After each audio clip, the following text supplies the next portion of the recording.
आप देख रहे हैं समाचार न्यूज 25। उत्तर प्रदेश श्री हरि मंदिर में श्रीमद्भागवत कथा में भक्त प्रहलाद और हिरण्यकश्यप की कथा का रसपान कराया। बरेली श्री हरि मंदिर सत्संग भवन कैंट में साप्ताहिक श्रीमद्भागवत कथा के तृतीय दिवस पर कथावाचक श्री राधे प्रेमानुरागी कृष्ण कोकिला लाडली जी के मुख से प्रहलाद और हिरण्यकश्यप कथा सुनाई। आदिकाल में हिरण्यकश्यप नामक एक राक्षस हुआ था।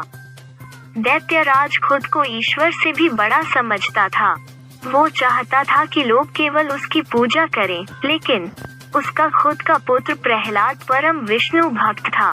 भक्ति उसे उसकी माँ से विरासत के रूप में मिली थी।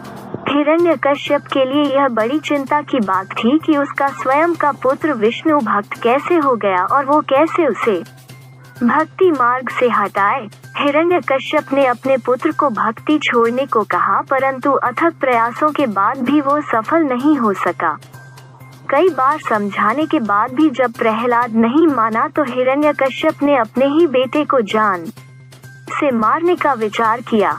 कई कोशिशों के बाद भी वो प्रहलाद को जान से मारने में नाकाम रहा।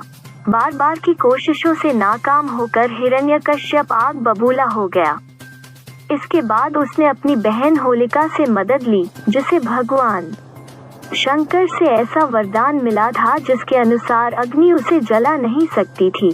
तब यह तय हुआ कि प्रहलाद को होलिका के साथ बैठाकर अग्नि में स्वाहा कर दिया जाएगा।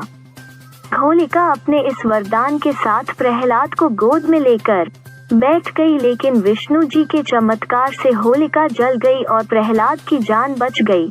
इसी के बाद से होली की संध्या को अग्नि जलाकर होलिका दहन का आयोजन किया जाता है। विशेष सहयोग 56 भोग परिवार श्री हर संतों के साथ जब कोट पक गया कि अब तो कितना भी कोई राक्षस अपना इसके असर कर ले, असर होने वाला है। क्योंकि देखो बचपन की शिक्षा हमेशा असर करती है। इसलिए बच्चों को जो माताएं पढ़ाती हैं लिखाती हैं, थोड़ा समय दिया करो, सीधे से लगाओ और उन्हें कुछ ऐसी कथाएं सुनाया करो जिससे उनको कुछ ज्ञान और संस्कार मिले। क्योंकि प्रेम में माँ इतना सिखा देती है जो बड़े बड़े गुरुजी नहीं सिखा सकते।